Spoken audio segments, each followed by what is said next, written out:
What's up? What's up? Welcome to another episode of All Over Voiceover with Kiff VH. I'm your host, Kiff VH, and I am thrilled to be joined by my friend, fellow voice, and on-camera actor, Scotty Menville. Scott, thank you so much for being here, man. Kiff, thanks for having me, man. I'm so grateful to be here, and you've invited me like 3 times over the years since you've had this podcast, and scheduling never worked out, That's and right. I'm so happy it worked out because, Man.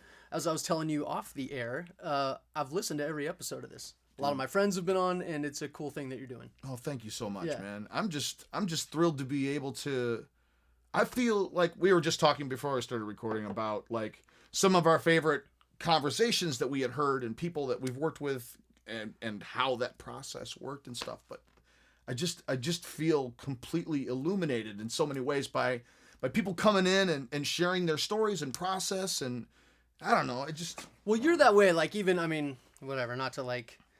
I don't know, not to pat each other on the back as we're starting off and nauseate everybody. But one of the things I liked about you from when I first met you in the waiting room at CESD, our agency, was you're like, hey, I just found this interesting website that talks about memorization for, if you have sides at last minute, or like, I don't know.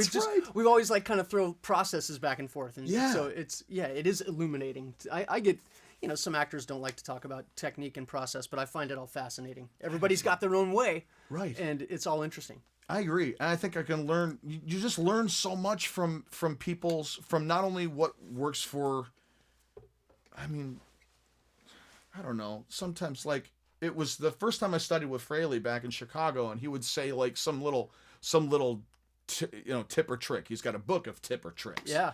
And I'm trying to remember what one was like one of the most impactful ones, but like it was just like mic proximity. Oh yeah. Like like something that you in the world of commercial where I was living, you weren't necessarily thinking in those terms, especially if you get taught like sort of self-taught the way I kind of learned, because I came up at a place where voiceover wasn't something that was taught or learned. And well, how did you? Where are you from originally? Let's start with the background. I'm from Los Angeles, born and raised. Awesome. And so I actually kind of grew up in the business. I've been acting professionally since I was 11. Oh wow! SAG card and agent and all that stuff. What was that about? Did you have the desire? Was your family already in the industry? Was it just kind of something that since I'm doing the Marie Kondo stuff, that sparked your joy? Like what led you into the on-ramp of doing it? So yeah, my dad was in the business. Chuck Menville was his name. He passed away in 92, but he had a great, successful career. Started out as an animator, became a filmmaker, had a short film that was nominated for Best Short at the Academy Awards in 1969. Wow. Became a writer, producer, filmmaker, songwriter too in some instances. Oh, that's awesome. So he saw something in me, obviously, and he was working for Hanna-Barbera at the time. And he heard about auditions for the Little Rascals cartoon. Yeah. And I had already been going to acting class, I think, since I was 8. I was pretty hyperactive in school and disrupting the class, not really meaning to always, but just, you can't resist. You mimic something or hear something. And so he's like, let's channel that. So he put me in acting class. But anyway, long story short, he heard about auditions at Hanna-Barbera. I auditioned. He brought a tape recorder home. That's how long ago this was. Wow. And I was a little kid. He recorded me for one of the, recorded me for play and record. Exactly. So I recorded for several characters and wound up booking the part of Spanky. Oh, and to this day, I have my dad to thank for that, but also because he got me the audition. But the late, great Gordon Hunt, wonderful director, father of wonderful actress Helen Hunt. Yeah. Gordon was the main casting director and voice director at Hanna-Barbera. And he really was my champion for that role. And my little tape made it all the way to network. And I booked it, and Gordon called Helen's agent and said, you got to come to the session. There's this kid who doesn't have an agent. He's talented. So my first audition, I booked the gig. I get in the union, and an agent shows up at the session and wants to sign me. So that's amazing. It was pretty cool. That's amazing. And then, I mean, I know there are people out there that are hating that right now, but it's just, it was amazing. And it wasn't until maybe 5-6 years later that I went, wow, I was super fortunate. Because when you're a kid, you don't know. You're like, yeah, okay, I'll read on this thing. Cool. Right. Yeah, right.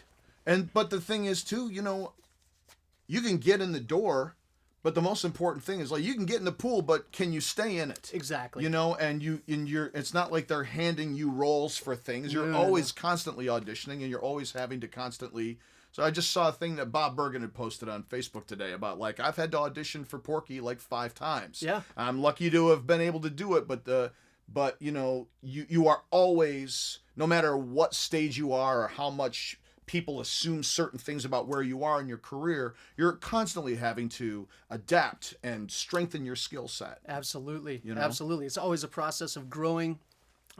Robin is one of the characters I've played on Teen Titans and now Teen Titans Go, and in some Lego DTV direct-to-video movies, and sometimes I've had to audition for Robin and booked it again.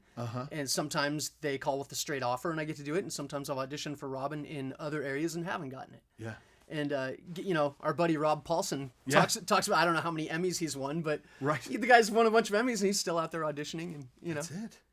That's the nature of this gig, Yeah. and that you are always, and I think it's really what makes you better.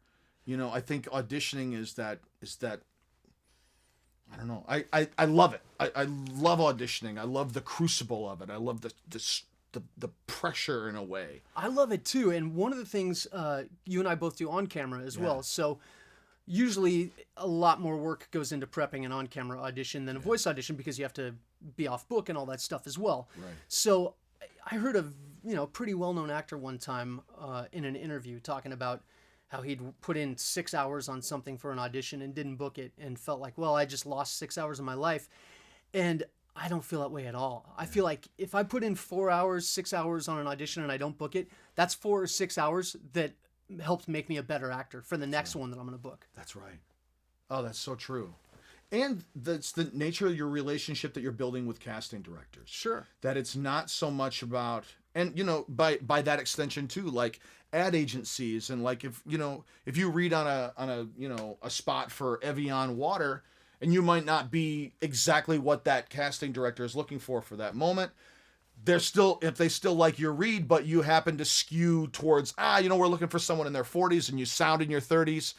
I'm looking forward to hearing him for, when I do Energizer, as I randomly select products from the air. But you know what I mean? And I mean, you can sort of, I guess if you're auditioning in person, you can sometimes get a feel for how you're doing in the room. But a lot of times with voiceover, as you know, we're auditioning out of the agency or we're auditioning out of our home studios, and we just send them out into the ethers. Yeah. And you feel like you did a great audition, and sometimes you never hear anything.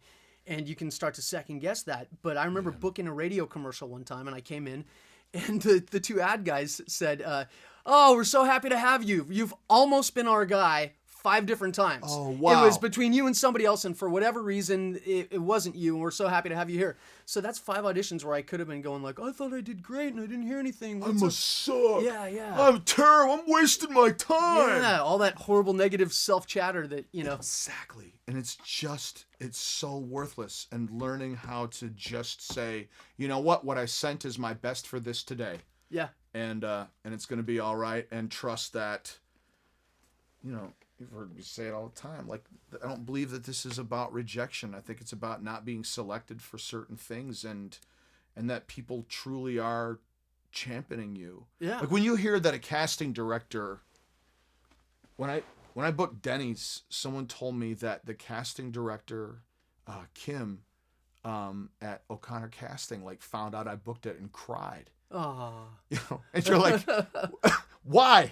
Why was she's put me on so many things, and I've come so close so many times. Why on earth was she moved that I landed this national campaign? And then you start to go, oh, because they're pulling for you. Because she saw something in you all those times. Right. And was happy to see you have a victory. Exactly. Yeah. And it was just it's so important, I think, to remain mindful of everyone who's involved in the process. Yeah. And like having someone like Gordon Hunt as your champion, who is like, this kid's got not only what I want for this show, but there's more here than just the right sound. Yeah. And, especially for, God, a legacy character like Spanky, even at 11, there's still that, there's, you know how it is. If there's a big product, there's expectation. Sure. That you face. How is that something that you how do you prepare to handle like a character, for example, that has that kind of weight attached to it? Well, at 11, how I handled it, I was a grubby little skateboarder kid, and I told my mom, I'm going to shower the night before so the director likes me. I don't remember saying that, but she said that. As far as, like, I don't know, another legacy character, like, so I play Robin. That's a well-known, iconic character. Yeah. Try to learn as much as you can about the guy, and I'm still learning things about him. And then at some point, you just have to just attack it like you would any other role. Yeah. You know, what is it about it that makes this guy tick? What are his fears? What are his strengths? What gets him excited? You know, all that stuff. Yeah. You know. Oh, that's great. That's great. Going back to the not about rejection thing. Also, Yeah. Do you know Jack Angel? Wonderful actor. He's been in the game forever, but I think he's the one that he always talks about. It's about selection, not rejection. Oh, that's great. Yeah. That's so true. Which is basically what you said. It is, but it's but I think a slicker way. That was.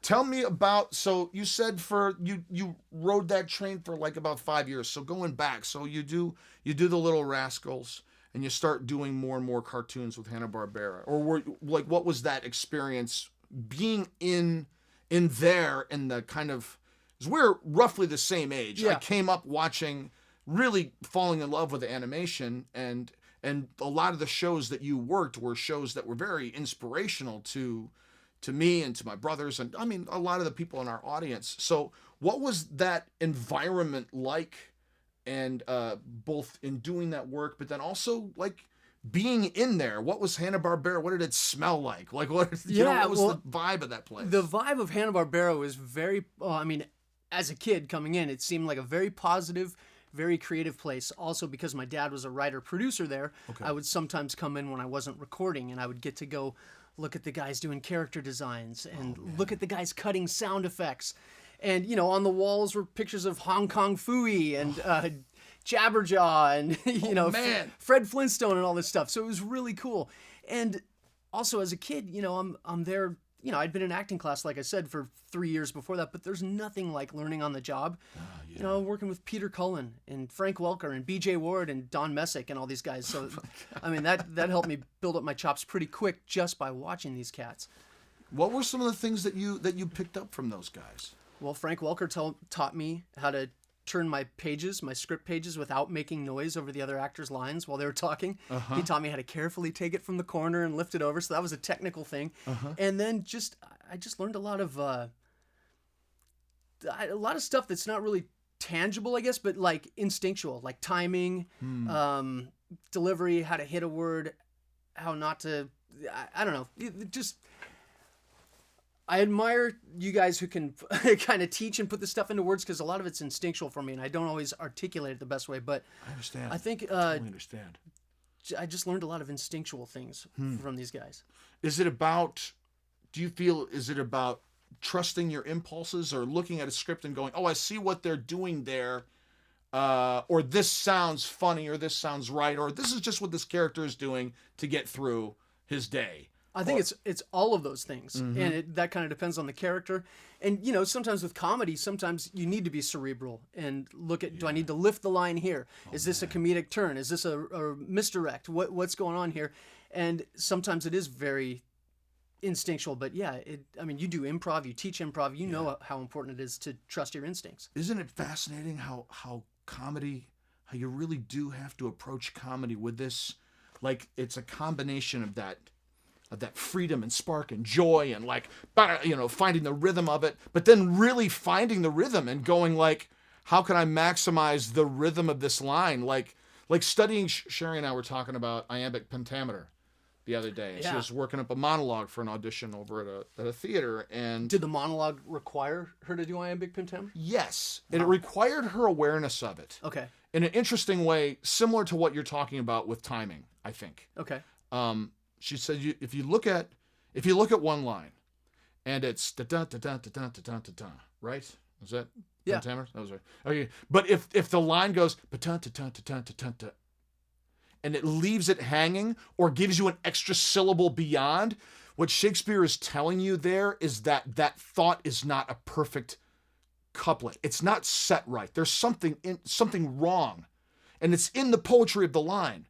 So in that, it gives you the freedom to choose what is the emotional content of that line. Wow. what's wrong.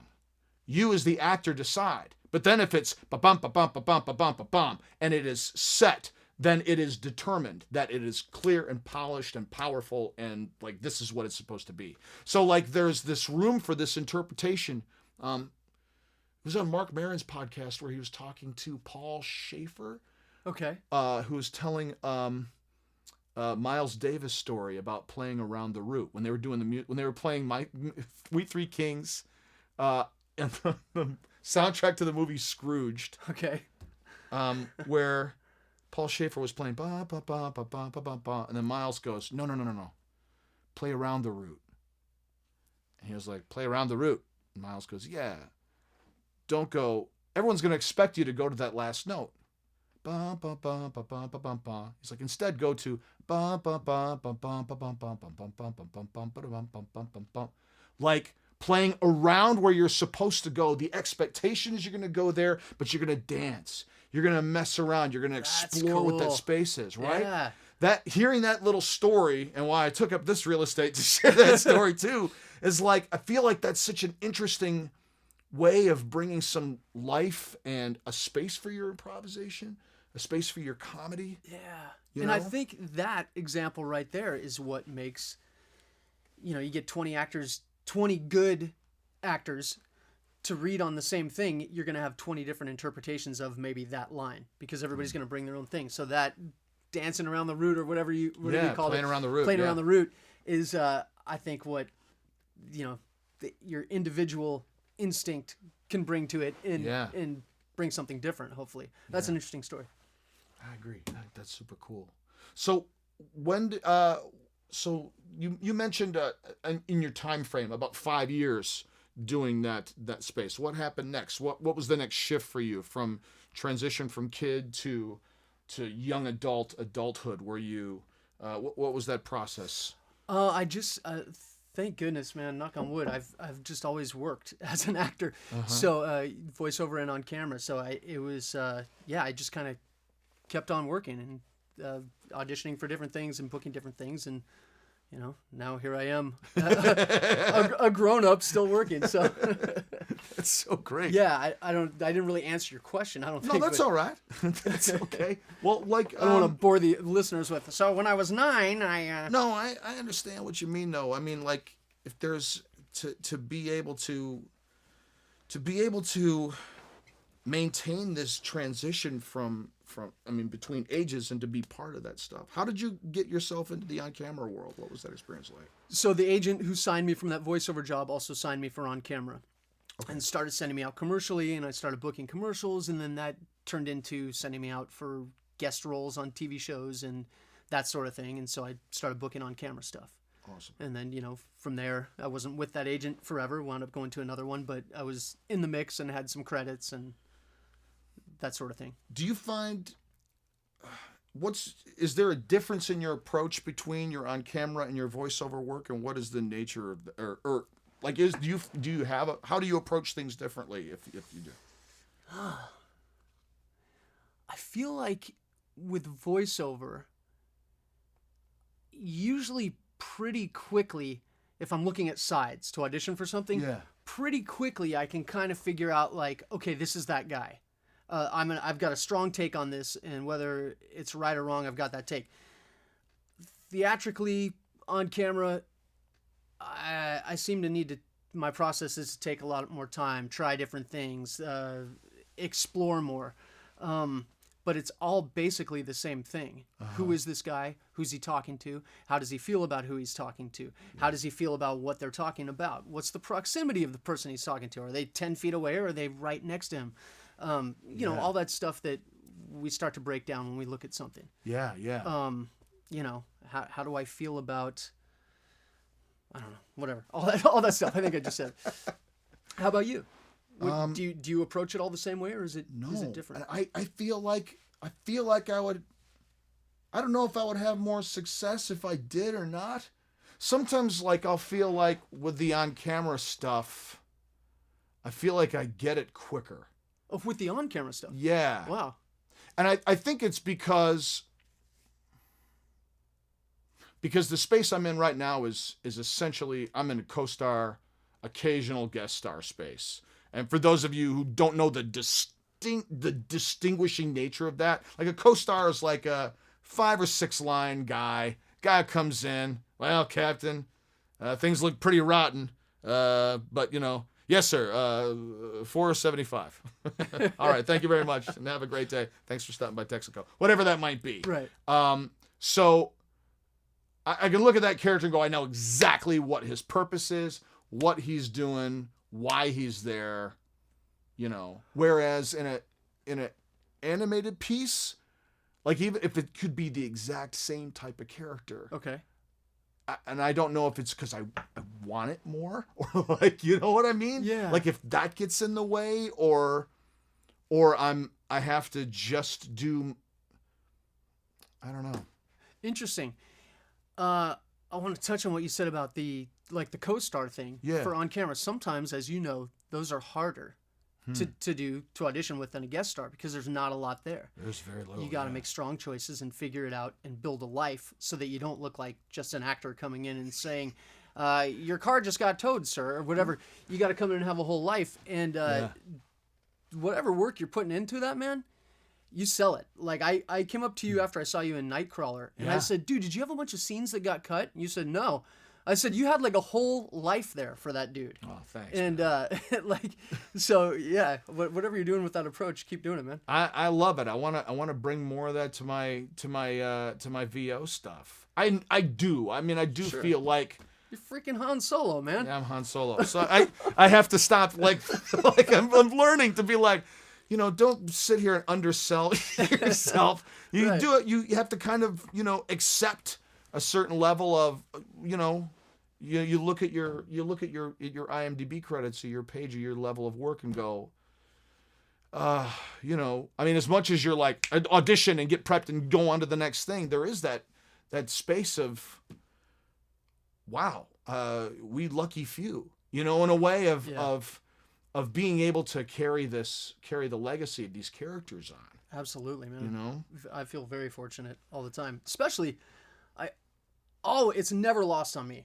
I'm always feeling so fortunate to be in a room with some of the most talented cats in the world. I mean, the best of the best come to New York and LA. That's right. And sometimes I'm sitting there looking around the room at who I'm working with going, man, this is a great day. I get to play with these guys and ladies. It's the greatest feeling in the world. Yeah. And to learn from them and to play, in a way, just play jazz with them and read music and stuff. Or, I don't know why it's gotten so musical. It's very when did you achieve a level? Do you have like a level of fame where that's something that you're mitigating for like cons and stuff? Or like, what's that experience like? I don't know. Or is it hard to describe? I don't really know if I have a level of fame or not. I honestly have no gauge on that. I have people who follow me on social media, and I'm grateful that they follow me. And a lot of them say very positive, wonderful things, which I dig. And sometimes I'll get recognized in public, and either from voiceover or on camera. Yeah. Usually the on camera stuff is like, dude, do you work out in my gym? Or, did we go to high school together? We totally went to high school together. Yeah. That's it. Do we go to the same church? Right. I'm not sure. Yeah, but yeah, I don't know. I don't really. I mean, the fame thing is. First of all, I don't even know if I have fame or not, and secondly, that's not why I'm in it. I'm in it because I just love to act and to create with wonderfully talented people. I feel the same way. I felt like when I was younger, because it seemed like an unattainable thing, that it was something that I was craving, but the more kind of recognition that comes along with it, I got followed at a Michael's. Oh, you did? Yeah, by like a pack of girls in a shopping cart. And from Richie Rich? Yeah. Yeah. And it was a really crazy experience. And but it was also like, I'm glad I experienced it. Yeah. But at the same time, I was like, chasing that, I don't know I feel like that's a dead end in a way. Like being, like you're saying, like going to chase the experience of connection and storytelling with some of the greatest people working today is incredibly thrilling. Absolutely. And you hit on a word, connection. I guess I don't know. To me, I'm not. Well, I'm not at that level, but I to be at like some mega star level where you've got millions of people who are knowing your name and all that stuff, but you can't interact with them because it's dangerous or whatever. That does not interest me at all. That seems like it would be a prison for some of those people. Yeah. But sometimes I get to go do Comic-Cons, like San Diego Comic-Con or whatever, for a show that I'm on, and you get to meet some of the people there, and you hear some of the stories that people will share, like very personal stuff about what a show means to them or what a character means to them. Yeah. And that's beautiful. When you get to look into somebody's eyes and they're telling you how much something that you've been a part of has meant to them. Like that's beautiful. So I don't know if that's fame, but that's a connection thing. Yeah. That's a beautiful thing. I agree. I feel like that, having that, I don't know, there's this responsibility that comes with this stuff, that there feels this sense of, if you're going to play these characters and you're going to be telling these stories, that you maintain a level of openness as what am I trying to say? It's a dialogue, that we're having together, but it's also with the audience. Yeah. And that, I remember having a conversation with Sherry about this, like after a show, where she's like, I want to do my show and leave. And it's like, people are like, they want to come and go, Yeah. You gave me this breath of air and I want to give it back. And it's the kind of the yin and yang of the conversation. Right. And what's cool about the social media space we live in is being able to have a little bit of that in certain contexts, but what you get to experience at a con or something like that is really glorious. Yeah. And it's something else, man. Yeah. It's something Although going to Sherry, I don't know what her role was in that particular thing, but some things are in a play or whatever can be emotionally draining, and you may have left it all on the field, as they say. Yeah. You may not have anything in you to go talk to people. I think right that's 100% the case for her, in particular for that show. And I think stuff like that, especially when you kind of got to dig deep. It's one thing if you're just going, "Bye, Menon," and then people are like, "That was amazing." But if you're really diving deep into doing some intimate stuff, and especially like just exposing yourself emotionally on stage, or in this work too, like there can be a real like that those you close those windows, to protect yourself in a way too, and you need to do that. Sure. I don't know. It's a trip, man. Yeah. What we were talking about we had mentioned Charlie Adler at the outset about I love Charlie. about the kind of experience you had, like both working with him as an actor and as a director. I don't want to put words back in your mouth. Yeah, no, go ahead. But we weren't rolling. Before we were rolling, you had mentioned that you'd taken a workshop with Charlie, and we were both talking about how we love Charlie, and I grew up working with him as an actor in animation, but in my as I became a young adult, he directed me on a series called Brothers Flub, and I was one of the two Brothers Flub, and I learned so much on those 26 episodes I think we did or whatever, being directed by Charlie in that season. It was just amazing. Every day was like getting paid to go to school. The dude is so sharp as an actor, but so fast and sharp as a director. Do you recall like what some of those things were? Like how did you transform as an actor and during that experience? I think a lot of what I learned from him was about timing and pacing, and like with rhythms of a character. Yeah. Bada boom, bada boom, bada boom, bap. Hit the punchline, and it was a while ago that I did it, so I don't remember anything specifically except that we laughed a lot and I learned a lot. I love how fast he makes you work. Yeah. It's like if you like just from the work we did the last fall, it was just you'd go in and start making a strong like, well, listen, we have to have a conversation. Stop. What are you doing? You're boring me. Yeah. Go. I love it. But like I was doing a job a couple of years ago, and an actor in the room was on. He or she was on their phone, and Charlie stopped and said, "Pretend like you care." And obviously they did care. Obviously this person did care, but Charlie was just like, he's like, "Come on, put the phone down." As you've how do you, if you get a script, what's your process? Like you get a script, an email audition comes in for, let's say, for an animated character Okay. you've not played before. And I want to do a parallel experiment with video game, because do you approach things differently between those two based on the format, or do you feel more like process is process and where it's being delivered doesn't really matter?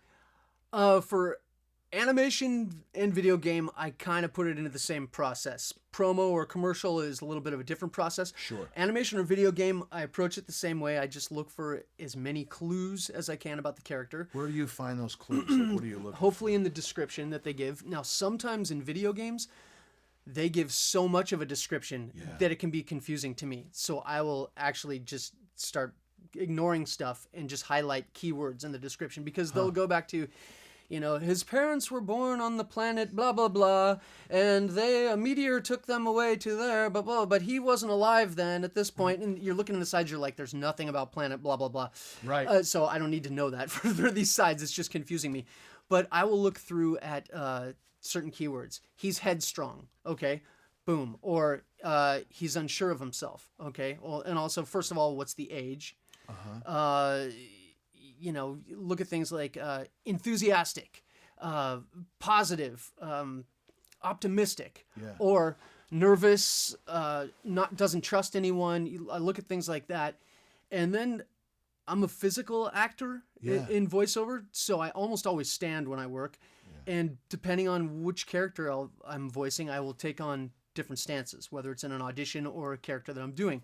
I have a particular stance that I do for Robin on Teen Titans and Teen Titans Go. I also am recurring on Marvel Spider-Man on Disney XD as Doc Ock. And I take on a very different body language for Doc Ock. What a blast. Totally, it is a blast. Totally different stance. So I'll kind of put that into it. But as far as process, I'll just go through, look for those kind of keywords for personality traits, and then I'll look at who's he talking to. Okay. How does he feel about this person? Oh, he admires this guy, but this guy never gives him attention. Okay, so what do I need to do when I'm talking to that guy? Do I pick up the pace so that this guy doesn't turn away from me while I'm talking to him?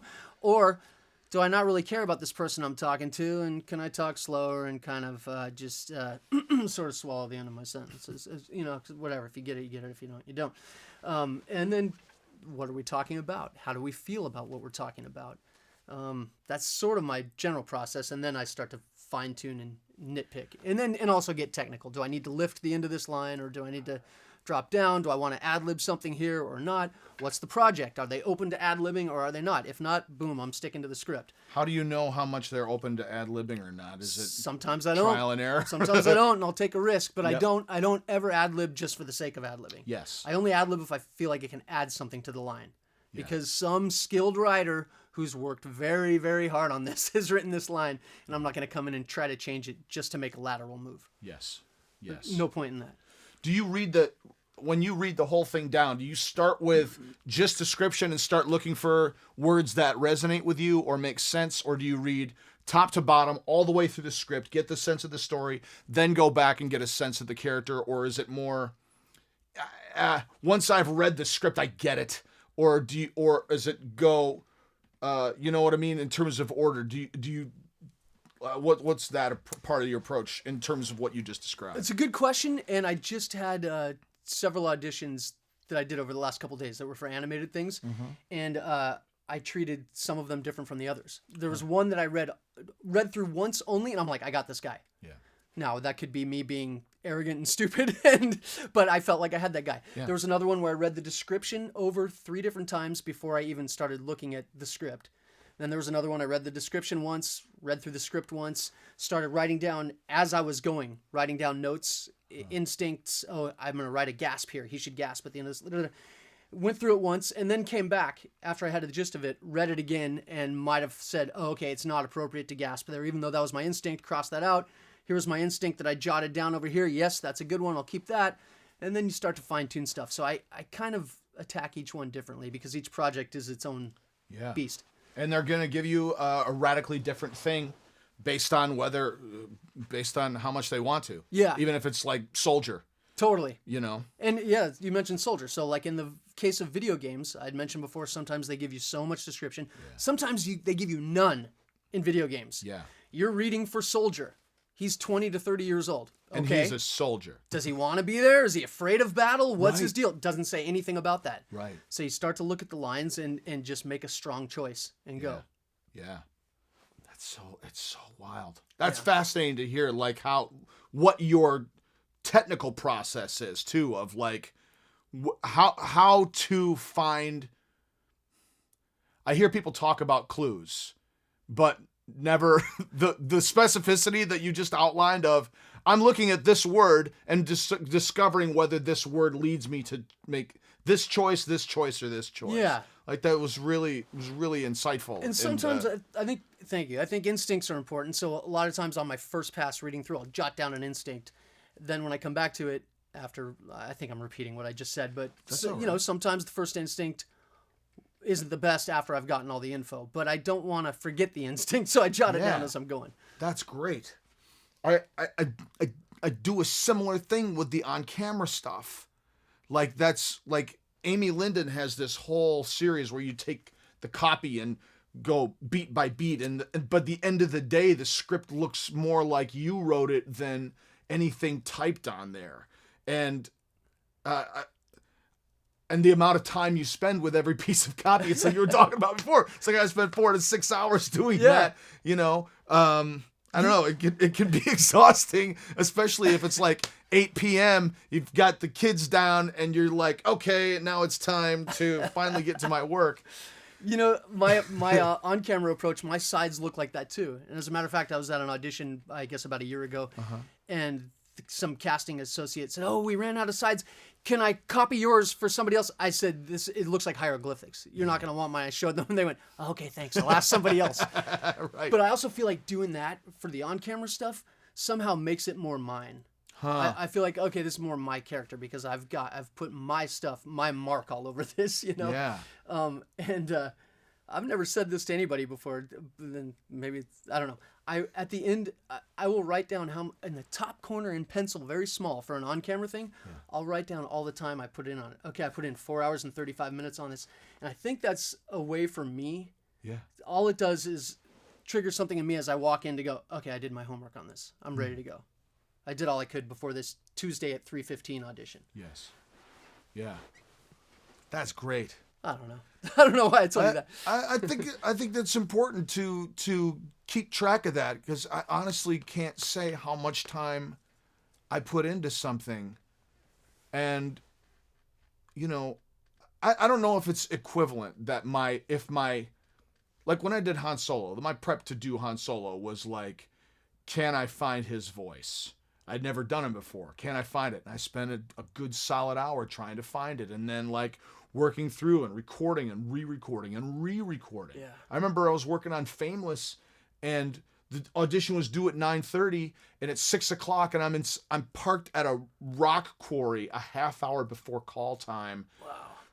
Double, like, listening to what I had recorded the night before, going, I can beat that, I can beat it. And just having to tell myself, dude, stop, it's okay. It's your best right now.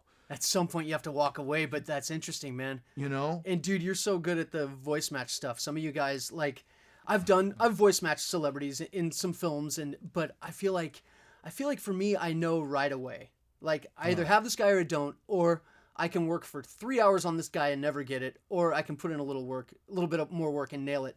But some of you guys are so flexible, man. You guys are like, I don't have it yet, but I'll get there. I admire that. I don't know if it's I don't know what that is. It's just, I think it's just hunger, or like it helps when you like the guy. Sure. Yeah.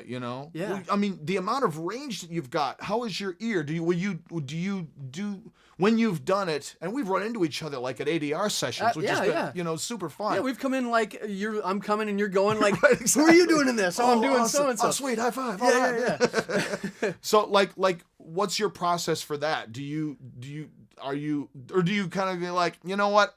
I know that's not in my wheelhouse, or... Well, if I know it's not in my wheelhouse, I just kind of know. Yeah. And I would rather pass on it than turn in a lame audition that's gonna be pretty bad compared to guys in town who can nail it.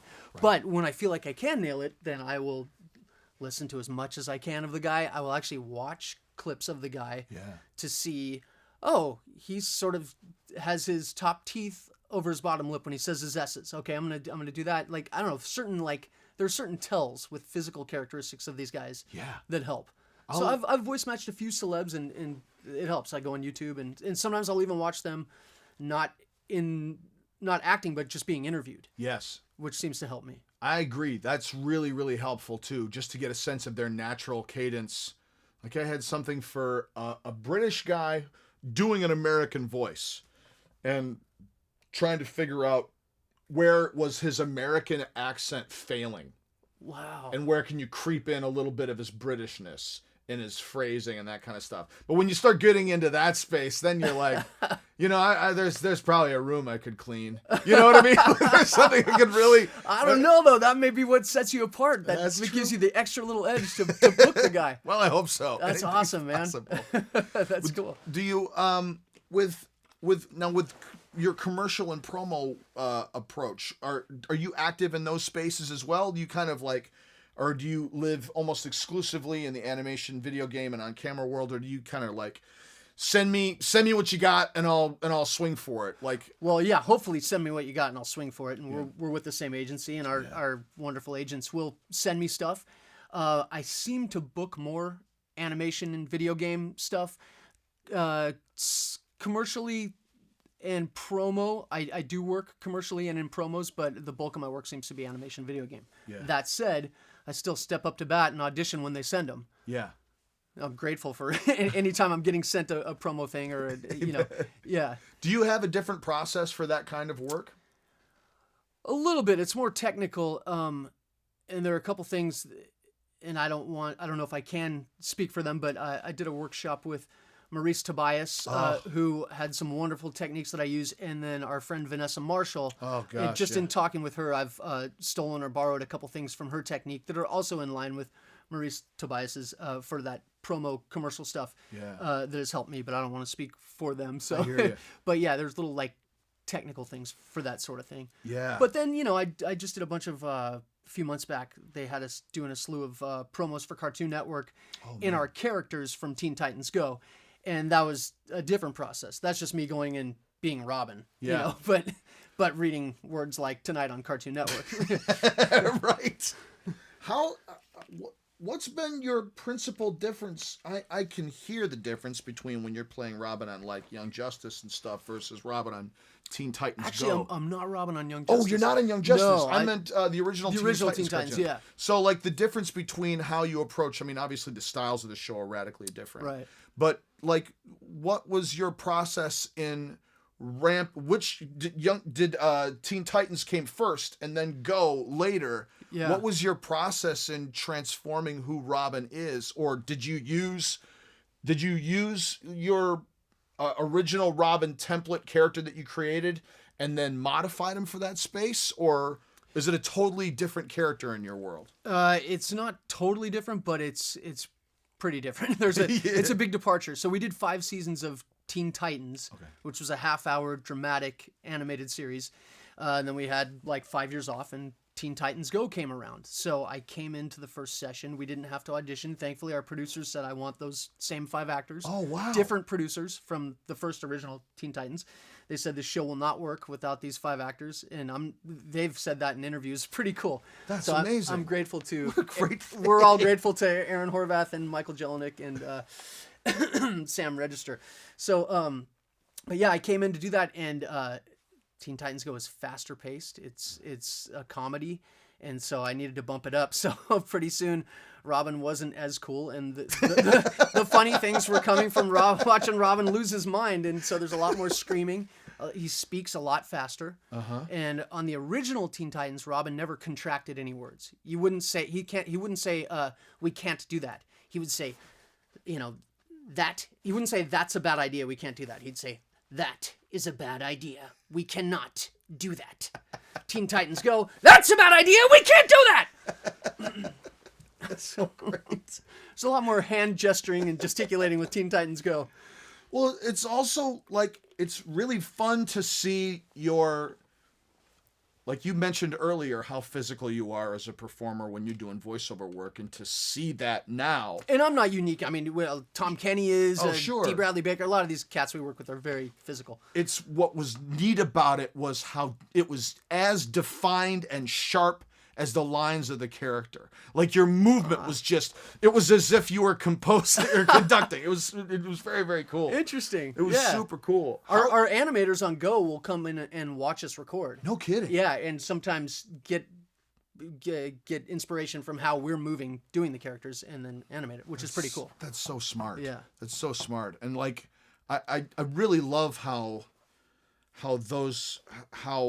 what you do in the present will inform the future as, and you know, a lot of times, I don't know if this is the case for you, but I often feel like, okay, I'm doing my thing and that's my thing. And then I'm out. Yeah. And I either forget about it or whatever. And you don't think about the impact that your presence, the moment that you did, was a suggestion for other people to go, did you see what he just did? Well, that was really cool. Let's do da-da-da-da-da-da-da. Yeah. And unless they tell you, you might not know it, but like that very thing of like the artist coming in and watching you guys work to inspire how these characters are going to move, where their focus is going to be. Yeah. Even facial, essentially, brilliant facial capture with hand-drawn animation, Yeah. I mean, because these guys are helping to build the performance. That's right. They're helping to create the visual on this. That's right. But yeah, it is weird. We record in these little small, usually small booths around town with just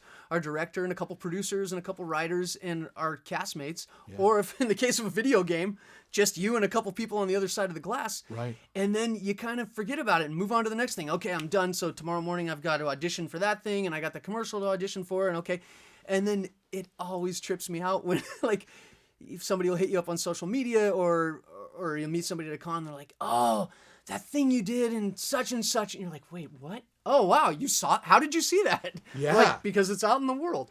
It just, I don't know. And it was 10 minutes of your day. Yeah. It was just this moment that existed. Yeah. And I just finished doing an audiobook, and like there's some of these moments that happened where either I'd get choked up or kind of the emotional heart of a moment, and then that moment's gone, and then we go to Zenko Chicken and go get a kebab for lunch and cool down a little bit. Were you playing a character or the narrator? I narrated, but then this book is different. When you got choked up, were you the narrator?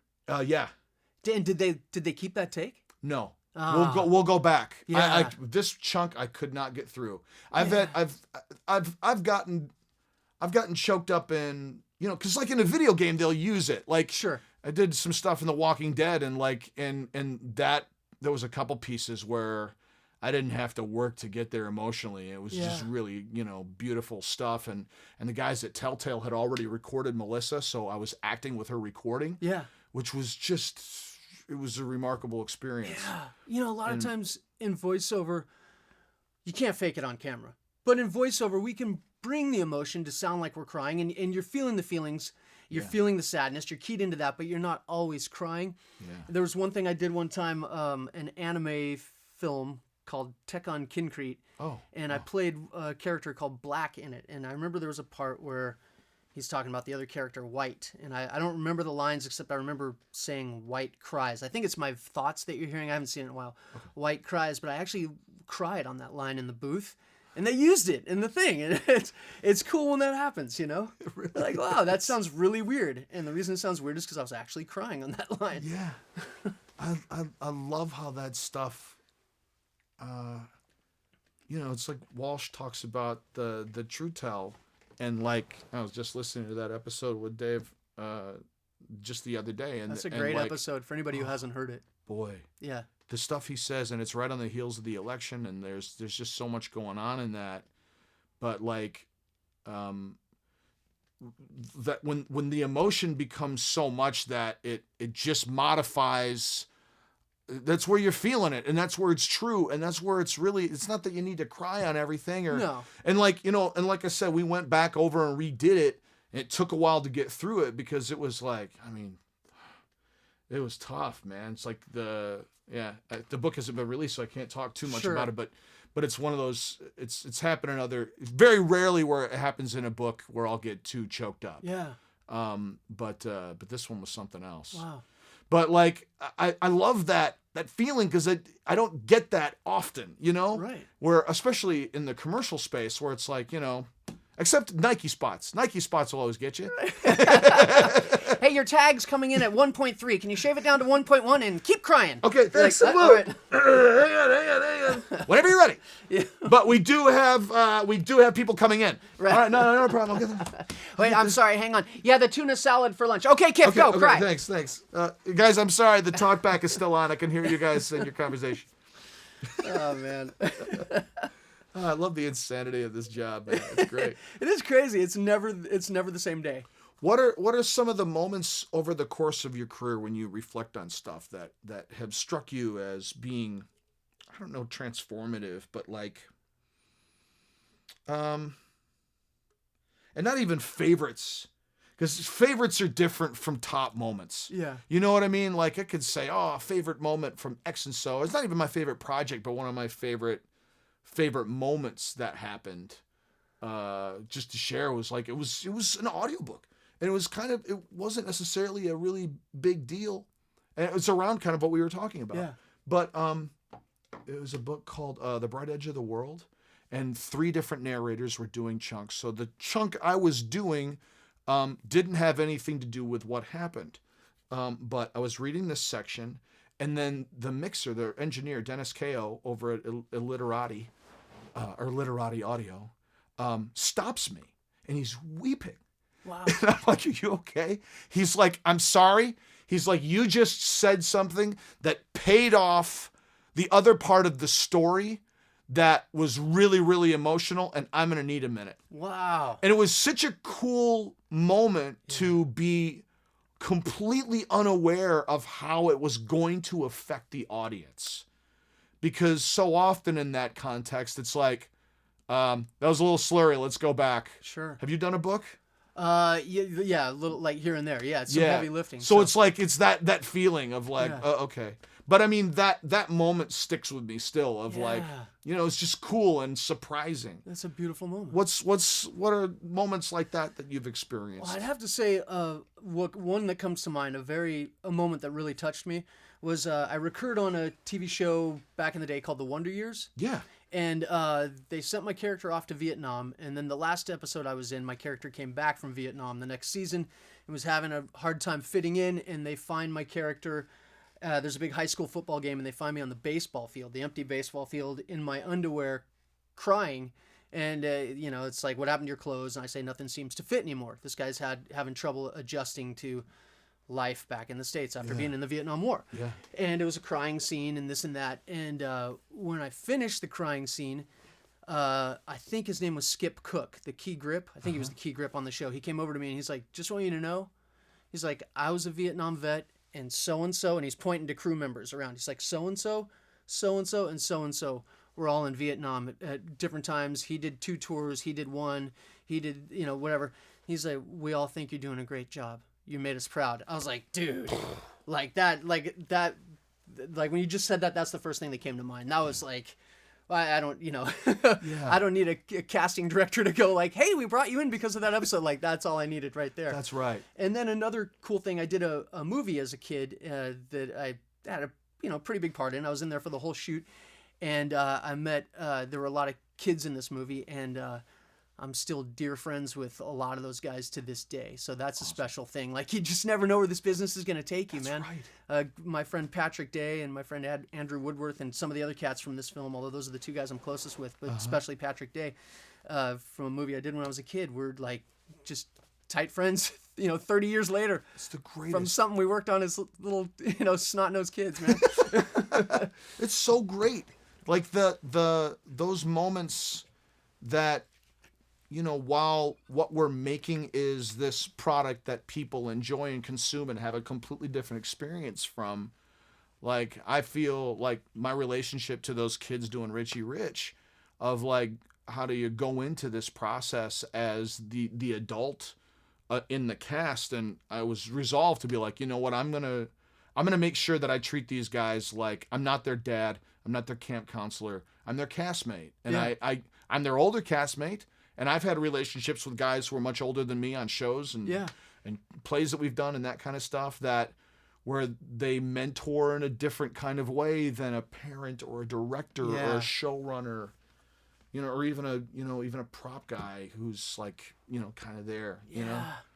You know, I remember being a kid actor, and I remember I did a series, Johnny Quest, with Rob Paulson. I was Johnny and he was Haji. Oh, man. And he was a grown-up and I was a kid. And I remember Rob, and I remember Frank Welker on other shows, and some of these guys treating me with that type of relationship. Not that they were above me, that we were equal actors, and it means a lot to a kid actor when you can do that.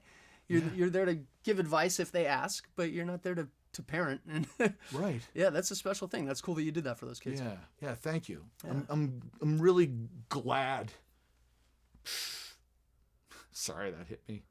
But like, oh, dude, don't. No. It's okay. I do this all the time on the show. So this it's is fine. beautiful. Don't apologize for your emotion, man. No, like to you're know an actor. that... You're being open right now. Oh yeah, that's true. There's so much stuff in life where we have to put up the armor and be a tough guy, man. And I love that you're being vulnerable with me right now. Awesome, Sorry, man. I interrupted what you were going to say, but I'm just touched by that. No, I appreciate that. It gave me a moment to get my composure so I could get through what I wanted to say. So I appreciate that. I truly do. Like there's that, you know. Knowing that the impact you have in this context is something that you as a grown adult working in this business have been able to nurture because of those relationships that you built early on, you know, gives me hope for these kids as they move through the industry, which can be, as we know, just as much as this has been, you know, kumbaya and love and this is a great business, it's also got certainly got its challenges that we've all struggled with. We could do an hour podcast on all the negative things about it. But that's exactly right. There's enough of that out there, so let's focus. People don't want to tune into that, so let's focus on the That's right. The glass half full here. That's exactly right. Who wants to tune into two guys complaining about it? Look, man, I'm not. Right. I'm not burying bodies, and there's a lot of rough jobs out there, man. That's exactly right. So thank you for sharing that, dude. I really appreciate that. One radically shift from that, just from a because it's a thing where you have a consistent character that you're playing with consistent work, but you're also in the video game space, which can be vocally stressful. Yeah. What do you do to protect yourself so that you can deliver the integrity of the character that you've established and deliver the integrity of whatever character you might book, and the vocal stress that's associated with what you're doing for Robin? Like, what do you do to take care of yourself? So there is actually a lot of vocal stress on Robin. On Teen Titans, the only time I would feel that was doing the fight scenes when we would come in and do ADR. Yeah. But Robin's like screaming top to bottom in some of these episodes on this one, and I'm not complaining, but I'm grateful that we record on Fridays always. I have like Fred Tatasciore turned me on to this Chinese syrup, which I'm sure you probably have. Yeah. That was the most racist thing I've done on the show so far. Is try to recall its name. But yes, I don't think that was racist. You were just trying to pronounce the name. And I think I got about 60% of the syllables correct. Yeah. But it's literally like $4 syrup that you can get at most Chinese grocers in town. It's great. Yeah. I'll take that stuff. I'll try. I didn't always do warm-ups, but I will do warm-ups before vocally stressful gigs. Before I'm doing a video game tomorrow, I'll do warm-ups, driving in on the way there. Yeah. And I bring tea with me. And this is a big one, though. I've been at parties with my wife, and it's loud, and everybody's talking like this. And I've told her, I'm like, I got to go. My voice was already like a bit taxed from a gig this week, and I've got a gig tomorrow. I can't hang out here. And because I think that's the toughest is being in a bar at somebody's birthday party for 2 hours and talking at that level. That'll blow you out. So sometimes you just got to bow out and go home and be quiet. I agree. But I don't know. Do you have any tricks to preserving the chords? Don't do karaoke. I gave up karaoke. Okay. When you go to a concert, don't sing along, lip sync. Yeah. I did that when I went to go see U2. In Chicago, and I was at that point was already working a ton, and I was like, I know every song, I want to sing along, and if I lip sync and don't aspirate anything, it was fine. Yeah. there's no substitute for rest. Yeah, that's true. And like, if you've got the other part of it too, and this is warm-ups, and I'm guilty as hell of this, but I really want to, I think with, since I'm sparking joy, I'm going to bring it back anyway, is that warm-up game, warm-up game meaning the game of, it's not a game, you know what I mean? Doing warm-ups, but not doing it just before, or just the day of, or knowing I've got a thing, but making a daily practice of it, like yoga, like workout, whatever it is, and making that, because it's something that you can actually do freaking anywhere. Yeah. And and I'm saying and I don't do that. Yeah, me neither. I'm thinking of our friend James Arnold Taylor, who's got an incredible range, who can do these high kid voices like I can, but can do these low guttural things, and I think he does his warm-ups every single day. I think he's told me that. Yeah. And I don't. Buddy, so. I'll tell you, Eric Arsenault, never met the guy. He has a series on YouTube. I know about it because my wife does those. She's a singer. So yeah. Great. They're so great. Yeah. And the range that you get out of it, you will get, that great textured morning voice that when you wake up and you're like, hey, honey, how are you? Yeah. It's like your sexy voice. Right. And you got that, like the gravel on it without having to hurt yourself. Yeah. You can have that at 4:00 in the afternoon at will. Wow. And I did it. I committed to doing it a couple of years ago. I remember talking with America Young about them and going through all of them, all the exercises, including like a vocal fry exercise. Okay. But like 4:00 in the afternoon, going over to LA studios, getting ready to go do some, Norwegian dwarf character. Yeah. And having my morning voice in the afternoon. Wow. When in my mask. Like not having to chest resonate at all. So like that stuff, that works. That's cool. And something that I think if people are diligent will help protect and give you that longevity. Yeah. It's like clear coat. Yeah. On a side note, I thought of something else to protect myself. There have been times in my booth at home where I'll start to do a take of a character and I realize that my take on this guy is hurting my throat. And I realized, not going to do that because I don't want to book this guy and possibly have 13 episodes where I have to do this and I can't sustain it. Right. So let's take a different tact because if it's hurting you in the audition, it's going to hurt you on the job. That was what... At least me. I'm saying you, but no, I'll you're speak right. for myself. That was what I had a conversation with... I want to pronounce his name. I just sent him an email because I want to get him on the show too. Jamie Mortadello. Do you know him? No, he's a video game director. I worked with him on Horizon Zero Dawn. We talked that very thing of like, at the end of the day, you want to give 110%. Give me 110% of your performance. I'm not asking for 110% of your throat. He's like, you control what your top is. Yeah. You control what that limiter is. And as much as we talked vocal stress leading up to the strike and all those other things, at the end of the day, you have to be your own limiter to say, that's beyond where I feel I can go. If this job is calling for that kind of stressful work, like the most vocally stressful thing I thought I had ever done with BioShock was not. I did a game for Telltale where I was getting choked out by Batman. That was the most vocally stressful thing I've ever done, was getting choked. And was it a lot of takes, a lot of lines getting choked? Or? No, it was just so severe. Wow. It was like a couple lines squeaking past this choking, and you're just committed. Sure. You're just in that moment. And if you don't keep one part of your animal brain a little bit in the foot of, hey, that's going to hurt or that's going to bleed. I don't know. Yeah. I don't know. I know there's a lot of guys who spit blood and cough blood up and stuff like that. It's part of the territory. Yep. I got a buddy who does a lot of monster voices and and smokes cigarettes. He's gone out to have a cigarette and spit up blood. I'm laughing only because I feel for him, man. Yeah, right.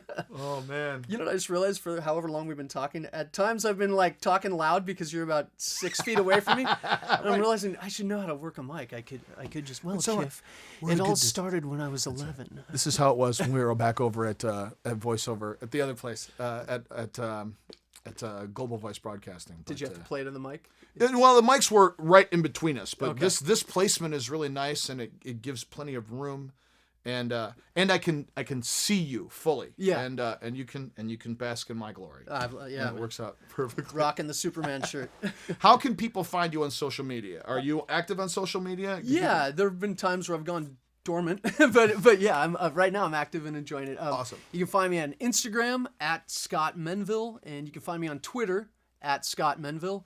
And I know a couple years ago I had a Facebook imposter. I'm not on Facebook, so if there is my name, that's not me. But Good. Instagram and Twitter at Scott Menville. Awesome. And then are you doing any? Do you know if you're doing any panels or any of that kind of stuff coming up at like either WonderCon next week, or are you anything at Comic-Con where people can meet? So are you doing meets and signs and stuff, or not so much? For the last we're not at WonderCon this year. We've been there pretty much every other year for whatever. I've heard rumblings that Teen Titans Go may be coming down to San Diego Comic-Con again this year. We've done it every year in the past for the last several years, so I don't know. It's not confirmed. I just heard rumblings. Yeah. Great. So. Awesome. Yeah. Dude, this was just freaking delightful. Thanks for having me. I'm so glad to have you on the show. And Hey, can I plug one thing that not a lot of people know about? Yeah. I'd love that. I'm on a Netflix animated series called Stretch Armstrong and the Flex Fighters. What? And I play Stretch Armstrong on it, and not a lot of people know about it, but the people who do seem to dig the show. So it's a really cool action show, kind of a throwbacks to 90s style cartoons. That's so which is great. Cool. Did you have a Stretch Armstrong when you were a kid? Do you remember the toy? I did not. I think I was a little bit too young for that, but yeah, I know about it. We're like a year apart. That was maybe, I think we were either 7 or 8, and that was the gift of like, and the ads made Stretch look like he was like Plastic Man, right, but in reality it was like you could get him about that far. Yeah. It was like a stress ball. Right. But like, I'm so excited to see the show, man. That sounds fantastic. This one's a totally different design than Awesome. that. One cool thing about this show is that since they knew it was for Netflix, they end everyone kind of on a cliffhanger. Oh, so awesome. hoping that you'll watch the next one. That's fantastic. Which is kind of interesting. I've never done a show that is written as an overall season. That's so great. That's so great. Dude. Scotty Menville, thank you so much for being here, dude. Kiff, thanks What a for having blast. me, man. You bet. I appreciate it. And I appreciate y'all listening. I appreciate Juice Studios. Thank you again for your hospitality and for making all of our voiceover. The other way around. All of our voiceover is home at Juice, not making juice all over. You get what I'm trying to say. I'm out of here. Peace. In the words of Kiff, you get what you get and you don't get upset. Claim Amen. victory and depart the field. Amen. This has been All Over Voiceover with Kiff VH. Thank you so much for listening. If you enjoyed the show, please go to iTunes and give us a positive rating. It truly helps. Follow me on Twitter at KiffVH, or on Instagram at KiffVH, or on Vero at KiffVH. Thanks so much for listening. Talk to you soon. Claim victory and depart the field.